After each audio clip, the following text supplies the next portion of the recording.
Hermanos, buenos días.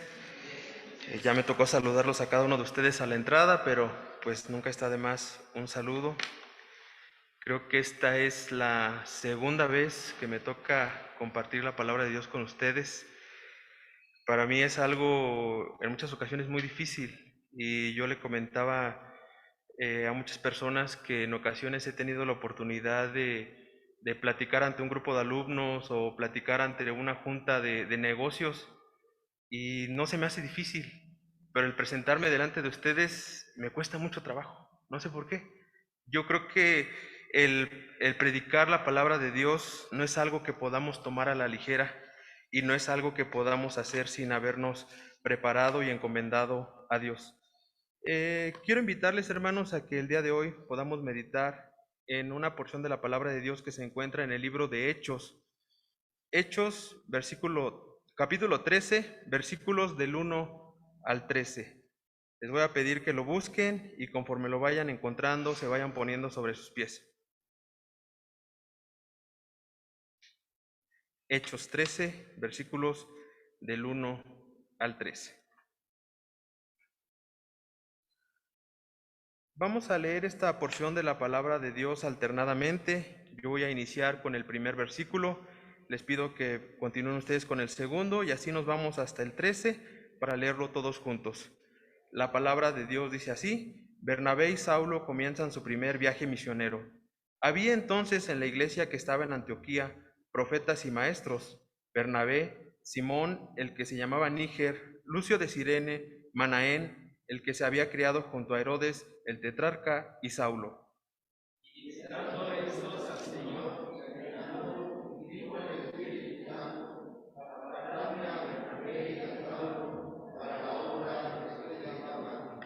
Entonces, habiendo ayunado y orado, les impusieron las manos y los despidieron.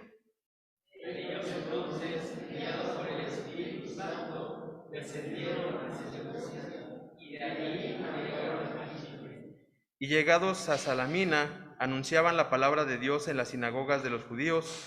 Tenían también a Juan de ayudante.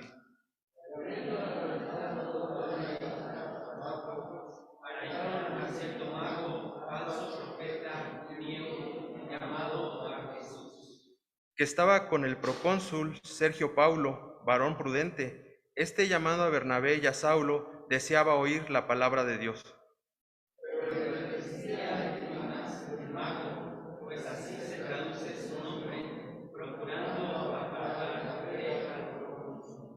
Entonces Saulo, que también es Pablo, lleno del Espíritu Santo, fijando en él los ojos,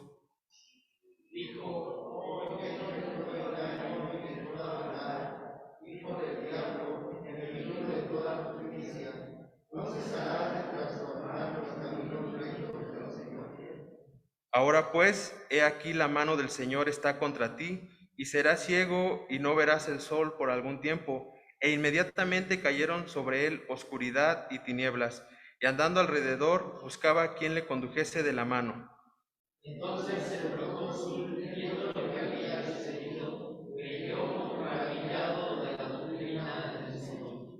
Pablo y Bernabé en Antioquía de Pisida. Habiendo zarpado de Pafos, Pablo y sus compañeros arribaron a Perge de Panfilia, pero Juan, apartándose de ellos, volvió a Jerusalén. Vamos a orar, hermanos. Dios, gracias te doy en esta hora, Padre, por esta hermosa oportunidad que me das de poder compartir palabra con mis hermanos, Señor. Dios, te pido en esta hora que lo que vaya a decir, Señor, no sean cosas que salgan de mí, Señor, sino palabra que venga de ti, Padre. Guíame en esta meditación, Señor, y también haz que cada uno de los hermanos pueda entender lo que tú quieres en esta hora para sus vidas, Señor. Todo esto te lo pido y te agradezco en nombre de tu Hijo amado, Cristo Jesús. Amén. Pueden sentarse, hermanos. Eh, no sé si alguno de ustedes, hermanos, alguna vez se ha puesto a pensar en aquellos hermanos que alguna vez se sentaron ahí junto a usted. Aquellos hermanos que usted conoció aquí en la iglesia, a lo mejor de muy niño, y que tristemente el día de hoy no están aquí, o que tristemente están alejados de Dios, ni siquiera en ninguna iglesia. Es la vida cristiana una situación que debemos de vivir a cada día, pero que muchas veces, como a cada uno de estos hermanos que hoy no podemos ver aquí, quizá también a nosotros nos ha pasado. Quizá muchas veces hemos tenido ganas de tirar la toalla, de renunciar y de abandonar todo. Pero ¿por qué pasan este tipo de situaciones? La lectura que realizábamos anteriormente es una lectura que inicia y que nos dice acerca de una iglesia, de la iglesia de Antioquía. Era una iglesia grande, de buen testimonio, y los indicios que nos da esta lectura es que se preocuparon por la obra misionera. Dice que después de orar mucho, el Espíritu Santo dijo que deberían apartar a Bernabé y a Pablo para la obra misionera. Pero también se nos menciona un tercer personaje en este momento. En el versículo 5 dice, también tenían a Juan de ayudante. Este Juan que se menciona aquí tuvo la oportunidad de viajar y trabajar con dos gigantes espirituales, con Pablo y con Bernabé. Pero más adelante, hablamos hace un rato del versículo 5 y ahora hablando del versículo 13, podemos ver lo siguiente. Versículo 13 dice, pero Juan, apartándose de ellos, volvió a Jerusalén. Por eso el día de hoy, hermanos, Dios puso en mi corazón el predicarles acerca de la vida de esta persona, de Juan, y ver que muchas de las cosas que podemos ver en él, muchas veces las experimentamos en nuestra vida. Pero para esto hay que entender primeramente quién es Juan, porque muchas veces confundimos a este Juan con Juan el discípulo. Pero lo que podemos ver aquí es lo siguiente. Juan era un hombre hebreo que por lo regular se le conocía como Juan Marcos. Él era muy joven en ese tiempo. Inclusive en los tiempos de Jesús, Juan Marcos se consideraba que era adolescente, muy joven. No podemos hacer referencia a que era Juan el discípulo del Señor. Él, como les decía, era Juan y tenía Juan era su nombre judío y su sobrenombre era Marcos, que era un sobrenombre que por lo regular tenía una asignación romana, al igual que lo que vemos con Pablo y su asignación de Saulo.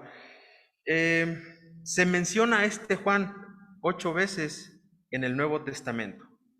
Vamos a ver las 8 veces que se menciona a este Juan en el Nuevo Testamento.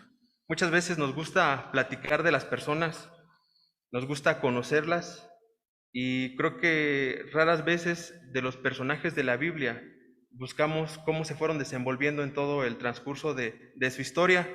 Y yo soy una de las personas que me gusta mucho saber qué pasó con las personas a nivel personaje, pero sobre todo qué hizo Dios en sus vidas. Y en estas 8 ocasiones que se menciona en la Biblia, podemos ver primeramente en Hechos 12, en los versículos 12 y 25, lo siguiente. Dice Hechos 12:12, y habiendo considerado esto, llegó a casa de María, madre de Juan, el que tenía por sobrenombre Marcos, donde muchos estaban reunidos orando. Y posteriormente el 12:25 dice, y Bernabé y Saulo, cumplido su servicio, volvieron de Jerusalén, llevando también consigo a Juan, el que tenía por sobrenombre Marcos. En estos versículos podemos confirmar lo que les decía, que no era necesariamente Juan el discípulo, sino era otro joven que era hijo de María. Y se ve que su familia estaba involucrada en el Evangelio, inclusive lo que se menciona en el versículo 12, donde nos dice que estaban en la casa de María, la madre de Juan, donde muchos estaban reunidos orando. La Biblia muchas veces nos menciona acerca de un lugar donde se reunían los discípulos, y muchos teólogos coinciden en que desde la cena del Señor, las reuniones en el aposento alto eran en casa de Juan Marcos, de María, su madre, pero precisamente.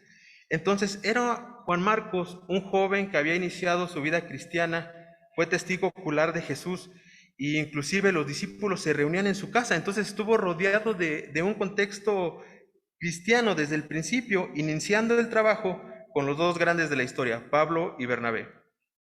Ahora, en el versículo 13, versículos del 1 al 13 que leíamos hace un rato, no lo vamos a volver a leer, pero hay 2 versículos que son muy interesantes. Primero, el versículo 5, donde dice, y llegados a Salamina, anunciaban la palabra de Dios en las sinagogas de los judíos. Tenían también a Juan de ayudante. Vemos que este Juan a muy temprana edad se integraba al trabajo, al estar participando juntamente con Bernabé y con Pablo. Pero posteriormente, como les decía en la introducción, 8 versículos después, no sabemos qué tiempo después pasó esto, pero dice, habiendo zarpado Pablo de Pafos y sus compañeros, arribaron a Perge de Panfilia, pero Juan, apartándose de ellos, volvió a Jerusalén. En este momento, Juan Marcos deserta. Juan Marcos se regresa a su casa. No son claras las razones por las cuales regresa. Leíamos el pasaje y el pasaje decía que primero ellos se apartan y se va Juan Marcos con ellos como ayudante y después tienen una experiencia muy interesante. La experiencia que tienen es una experiencia en la cual un gobernante, dice el procónsul, les manda a hablar para que le hablen de la palabra de Dios. Pero en ese momento lo que podemos ver, hermanos, es que Saulo entra y con autoridad había un mago que se oponía a que conocieran esta parte de la palabra de Dios. Pero Saulo, lleno del Espíritu Santo, nos decía el pasaje, hace que venga sobre él tinieblas o que no pudiera ver de forma temporal. Esto fue tan maravilloso para el procónsul que dice que en ese momento creyó en la doctrina. El creer en la doctrina es creer lo que ellos enseñaban acerca de Jesucristo en ese momento. Pasó ese incidente o esa acción que nos comenta el pasaje y en ese momento Juan Marcos deserta. Ni siquiera pasó una situación difícil, ni siquiera pasó una situación en la cual él tuviera un desánimo. La Biblia no es clara y no nos dice por qué situación Juan Marcos deserta.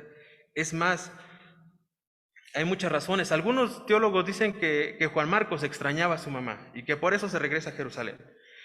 Algunos otros teólogos nos comentan que si ustedes se dan cuenta, primero se hablaba Bernabé y Pablo, y luego después en los pasajes que vamos a ver a continuación, dice Pablo y Bernabé, y posteriormente dice Pablo y sus compañeros.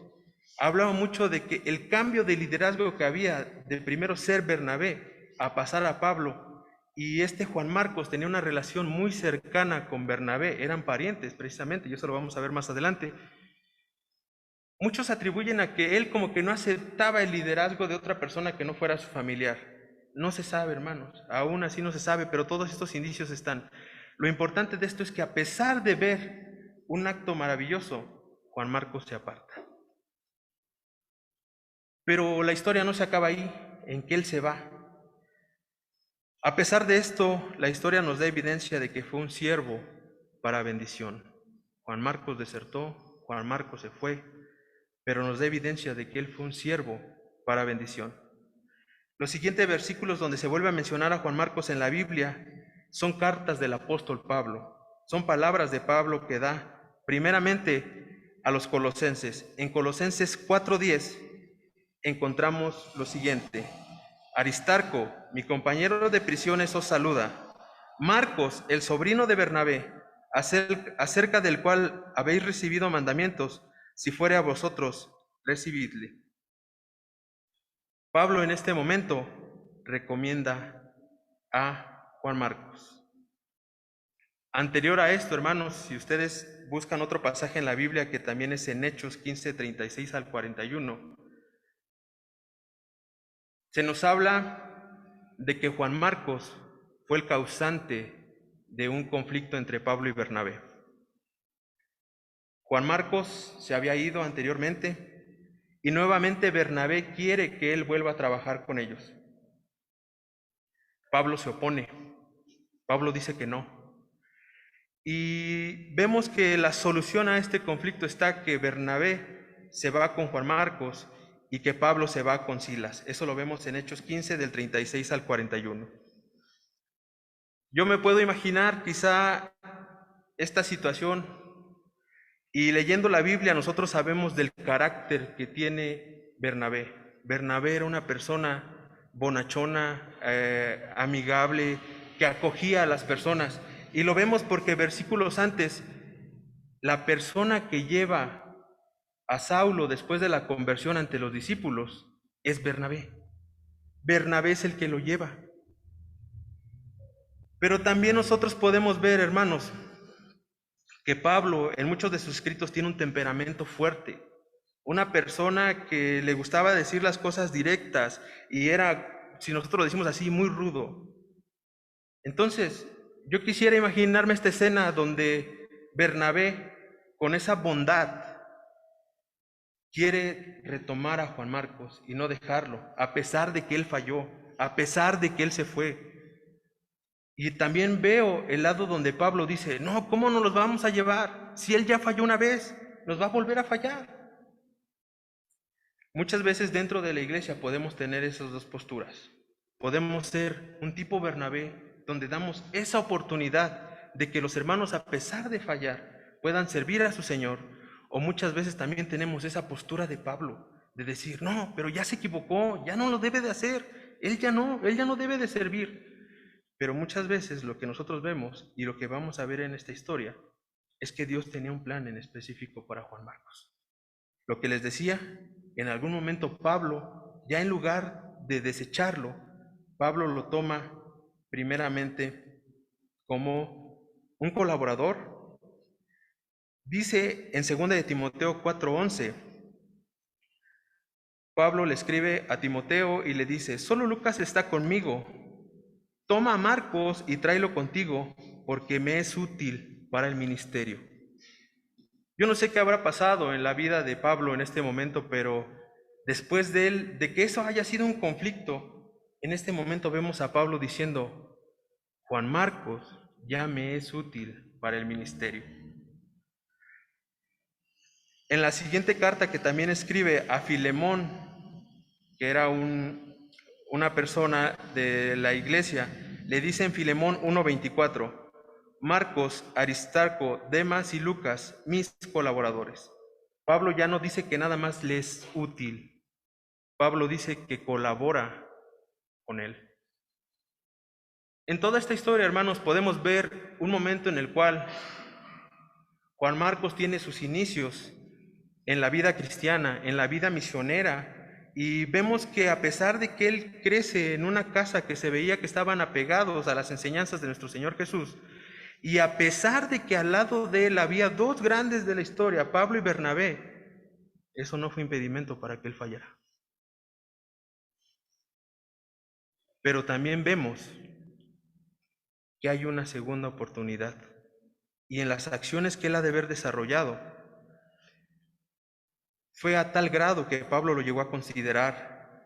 Primeramente dijo una recomendación a él, que lo recibieran. Después dijo que les era útil y después lo llamó colaborador.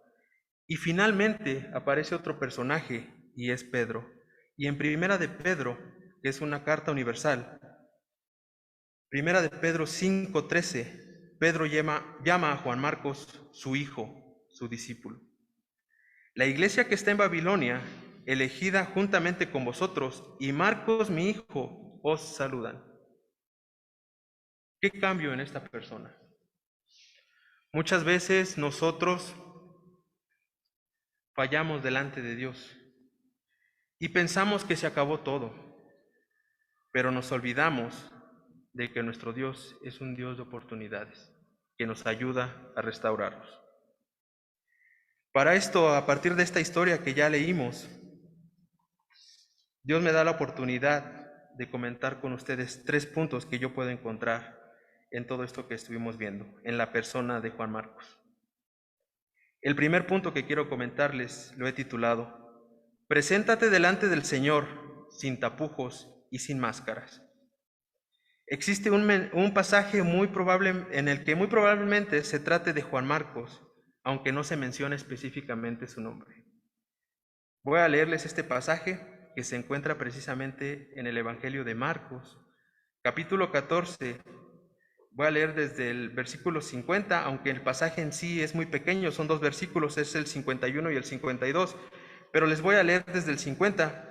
Y imagínense, este pasaje es posterior a la aprehensión de nuestro Señor Jesús. Después de que Judas lo traiciona y que lo aprenden, el pasaje dice lo siguiente, versículo 50. Entonces, todos los discípulos, dejándole, huyeron. Viene un subtítulo y dice, el joven que huyó. Versículo 14, 51. Pero cierto joven le seguía, cubierto el cuerpo con una sábana, y le prendieron. Mas él, dejando la sábana, huyó desnudo. Posterior a estos dos versículos, pues ya viene cuando se presenta a Jesús ante cada una de las autoridades, viene prácticamente la condenación, la crucifixión. Pero es curioso que este pasaje que nosotros podemos ver de dos versículos, donde dice que el joven que huyó se haya incluido en el libro de Marcos. Muchos comentaristas atribuyen que es altamente probable que la persona que se refiere aquí es al mismo Juan Marcos. Es al mismo Juan Marcos el que está diciendo esto, y era muy joven cuando pasó esto, porque si no dirían mi discípulo o otra persona que me seguía, pero no. Muchos tienen prácticamente una certeza de que el que se menciona aquí es Juan Marcos. Pero yo quiero usar este evento no necesariamente para tomarlo y discutir si es Juan Marcos o no es Juan Marcos, sino para pensar en algo que se menciona en este pasaje, la desnudez. Preséntate sin tapujos delante del Señor, sé sincero. Creo que muchos de ustedes no me dejarán mentir, y es una historia que yo la he conocido por muchos de ustedes de aquí de la iglesia, y a lo mejor algunos hermanos no la conocen, por eso la voy a contar, pero voy a preferir omitir el nombre de la persona que vamos a contar, porque no le pedí permiso y pues no sé si se vaya a enojar. Anteriormente las iglesias se reunían, la iglesia de San Miguel con la iglesia de San Lorenzo, con la iglesia de otro lado, o como convenciones regionales, y ustedes mencionan mucho, los hermanos adultos mencionan mucho a que se hacía distinción de las personas. Si alguien veía que iba bien vestido, se consideraba casi que era hasta el predicador, era el que llegaba el mensaje y todo, ¿no? Y en la historia que cuentan ustedes, relatan de cierto hermano de la iglesia, que a lo mejor no era ni el predicador, pero lo único que tenía era quizá un atuendo que le ayudaba, refieren a que era un suéter con una corbata, y que le ayudaba a que muchos lo reconocieran como que pues, iba de una forma elegante, y mientras los que no iban vestidos como él comían arrocito y frijoles, él sí comía carne o mole o lo que se fuera a dar. Muchas veces, hermanos, nosotros queremos ponernos trajes que no nos corresponden, trajes con los cuales pretendemos ser otra persona que no somos. En este caso el hermano no lo hacía, sino era lo que él tenía, pero los demás lo veían así. Quizá los demás sí nos vean diferentes, pero a nosotros, ¿nos importa cómo nos vean los demás o nos importa cómo nos ve el Señor? El Señor nos conoce, el Señor sabe cada uno de nuestros pensamientos, y nosotros no podemos ocultar nada delante del Señor. Salmos 139, 3 al 4 dice: Has escudriñado mi andar y mi reposo, y todos mis caminos te son conocidos. Pues aún no está la palabra en mi lengua, y he aquí, oh Jehová, tú la sabes toda. No podemos ocultarle a Dios la intención de nuestras acciones, y también es conveniente venir a Él sin tapujos, presentarnos desnudos delante del Señor, humillados, pero no solamente con lo que pensamos, no solamente si lo que tenemos es hacia un mal, sino que muchas veces no queremos venir delante del Señor humillados, presentando y diciendo que tenemos necesidades, que tenemos problemas, que tenemos luchas.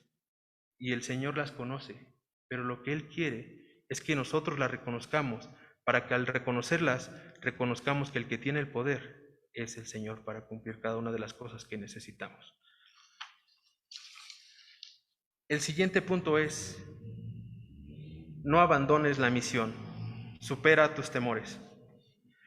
Como los decía, no sabemos las razones por las cuales Juan Marcos se regresó a su casa. No las sabemos. Hay muchas cosas que se pueden decir. Pero yo a partir de esto les puedo decir que no le tengamos miedo a tres cosas. Amado hermano, hoy por hoy no le tengas miedo al fracaso. No hay nada que no se pueda si es la voluntad del Señor. Entendamos esto. No le tengamos miedo al fracaso. No hay nada que no se va a poder hacer si es que es la voluntad del Señor, si es que ya le pedimos al Señor en oración por esto. Y si fracasamos, hermanos, en alguna acción que tengamos, pues bienvenidos al club. Todos fallamos porque muchas veces confiamos en nuestras fuerzas y no dejamos primeramente que Dios sea el que se señoree de nosotros y que actúe sobre lo que requeremos. Recuerdo muy bien yo creo que más de 18 años,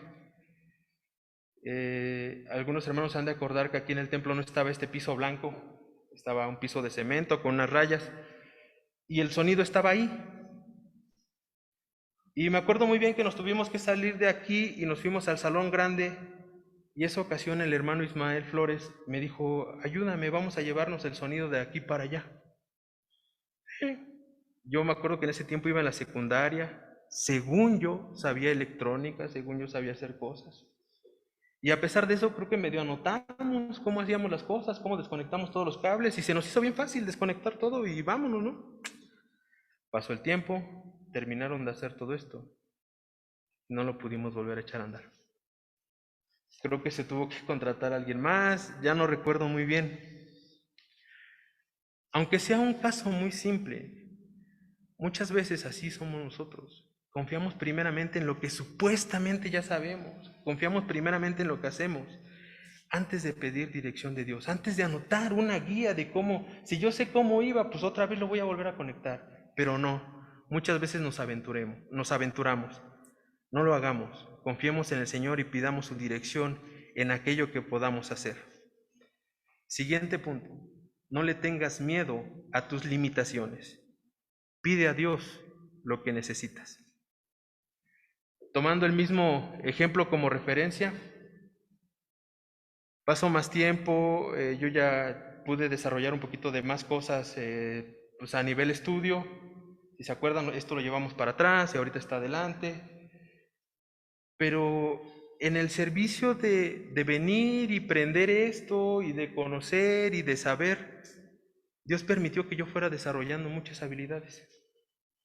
El aprender a hacer cables, el aprender a soldar. Es más, hoy por hoy, hace un ratito pasó que falló el micrófono y está el hermano Pepe que le dije: este sirve, y fui, lo saqué y lo conectamos y sirvió.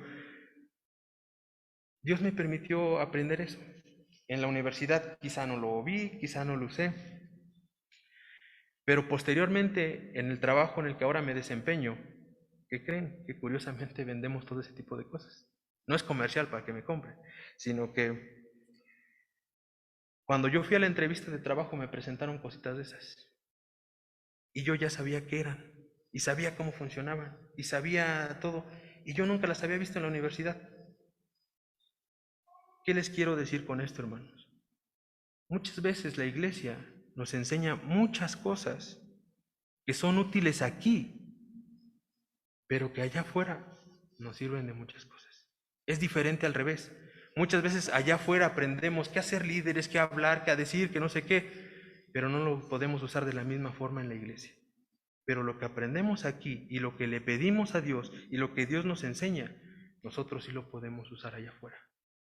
Esta es una cosa que yo les puedo hablar de técnica. Pero ¿qué pasa con la honestidad que nos enseñan en la iglesia? ¿Qué pasa con ese cambio que nos enseñan en la iglesia? Allá afuera se valora siempre y cuando sea verdad, siempre y cuando no sea una mentira. El siguiente, no le tengas miedo a las malas decisiones en tu pasado. Pide perdón a Dios. A Él es al único al que podemos acudir. Nuevamente, platicando de mi vida, yo creo que podría decir que al igual que Juan Marcos, pues yo crecí aquí, chiquito y todo. Sí, me acuerdo de muchas cosas en mi vida de pequeño, de niño, de adolescente, en las cuales le fallé a Dios, en muchas. Después yo me bauticé alrededor de los 14 años. Después de ser bautizado también tuve fallas. Después de integrarme al liderazgo, participar con los hermanos de la iglesia, ¿qué creen? También tuve fallas. Porque somos humanos, hermanos. Y Dios permite que pasen esas situaciones para que podamos tener más dependencia de Él. Así como hubo muchas fallas, también hubo muchos momentos difíciles en mi vida, que yo les puedo decir que la única razón que me ayudó a salir adelante no fue lo que yo sabía, no fue mi familia, fue la iglesia, fue verlos a cada uno de ustedes aquí y ver el amor de Dios a través de cada uno de ustedes. Tengo mucho que agradecerle a Dios, pero también mucho a partir de lo que ustedes también hicieron en mi vida. No le tengamos miedo a las malas decisiones de nuestro pasado. Pidámosle perdón a Dios y dejemos que Él nos cobije, y qué bueno que nos pueda cobijar a través del amor que tengamos como iglesia. Tercer punto y último, si ya iniciaste algo, hermano, persiste hasta el final. Si en este momento nosotros no tenemos el entusiasmo que tuvimos al principio, deberíamos de pensar, ¿qué pasó? Estuvimos ardiendo con fe y amor para Dios, para sus cosas, para su pueblo, pero en algún momento pues nos enfriamos. De repente chocamos con obstáculos grandes o con una angustia y estamos llenos de dudas y de ganas de abandonar el camino del Señor. Cuando tengas una situación así, y te lo digo abiertamente, hermano, cuando tengas una situación así, porque nadie está exento de esta situación, de tener un momento de desánimo, recordemos nuestro primer amor de recién convertidos. Muchos hermanos de ustedes comentan que cuando uno es recién convertido, llega a casos tan extremos que uno quiere estar en todas las actividades de la iglesia, quiere estar trabajando en todo lo de la iglesia. Es más, si es un hermano varón, hasta quisiera estar trabajando con las hermanas de la femenil, porque es nuestro primer amor, es nuestra intención de estar siempre rodeado de aquello que conocimos, de aquello que amamos. No perdamos ese primer amor, y si ya iniciamos algo, continuemos, y en el momento de duda, recordemos ese primer amor. Nuevamente, volviendo a mí, mi vida también ha estado en momentos en los cuales hay desilusión. Y si yo hace un momento les decía, vengamos desnudos delante de Dios, yo no tendría por qué tener un tapujo y no poderlo contar a la iglesia. Recientemente se lo conté a algunos hermanos diáconos, algunos líderes de la iglesia en una reunión que tuvimos. Yo quiero aprovechar por si algunos otros hermanos no lo han sabido. Hubo una ocasión que yo estaba en la Ciudad de México y yo me sentía muy mal. Tenía situaciones difíciles familiares, tenía situaciones difíciles personales, se me agregaban situaciones difíciles en el trabajo y recuerdo que en ese momento también tenía algún tema aquí en la iglesia. Todo parecía que se juntaba, todo parecía que iba en contra de mí. No le encontraba sentido a lo que hacía. Decía, quizá en mi familia no me valoran, quizá en mi trabajo no saben quién soy, quizá mis relaciones personales también fracasen. Y mi relación con la iglesia, pues como que muchas veces se te hace muy fácil decir, pues ya.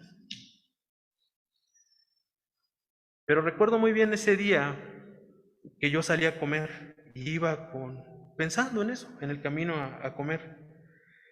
Y en eso volteo a ver mi celular. Me llegó un mensaje. El mensaje decía, hermano David, hoy me acordé de ti. ¿Cómo estás? O algo así simple decía el mensaje. En ese momento, hermanos, yo entendí. Y es más, ni sabía ni quién era el hermano que me lo había mandado. Pero en ese momento yo entendí que Dios usó a ese hermano para mandarme ese mensaje.